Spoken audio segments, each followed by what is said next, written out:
एक छोटे बच्चे आरव को जंगल घूमना बहुत पसंद था, लेकिन एक दिन वह रास्ता भूल गया और तभी एक हिरण, बंदर और हाथी उसकी मदद करने आए, जिससे आरव समझ गया कि जानवर भी अच्छे दोस्त होते हैं। आरव हाथी की सूंड को पकड़े हुए है और उसकी पीठ पर बैठा है, जबकि बंदर उनके चारों ओर खेल रहा है और सब मिलकर घने जंगल में चल रहे हैं।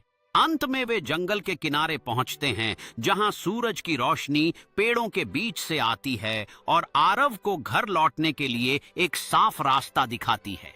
आरव ने जंगल में हिरण, बंदर और हाथी को खुश होकर अलविदा कहा।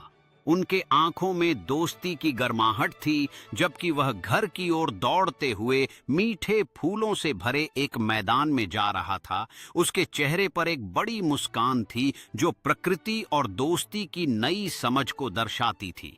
आरव ने अपने घर में प्रवेश किया, जहां उसकी मां मुस्कुराते हुए उसका स्वागत कर रही थी और घर का आरामदायक कमरा सूर्य की रोशनी से भरा हुआ था। इसके बाद आरव परिवार के साथ खाने की मेज पर बैठा, अपनी रोमांचक कहानियां साझा करते हुए हाथों का उपयोग करके उन जानवरों की बातें कर रहा था जिनसे उसने जंगल में मुलाकात की थी। आरव की मां उसकी कहानियों को ध्यान से सुन रही थी।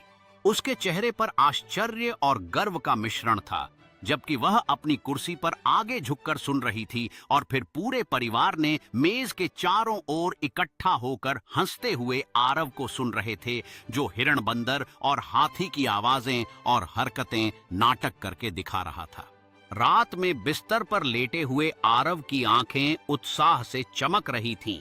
वह अपने खिड़की से सितारों को देखते हुए अपने पशु दोस्तों के बारे में सोच रहा था, जबकि उसके बिस्तर के पास एक पारिवारिक फोटो का क्लोज अप है, जिसमें पार्क में पिकनिक के दौरान खुशी का एक पल कैद है, जो उसे अपने माता पिता के साथ साझा किए गए बंधन की याद दिला रहा था।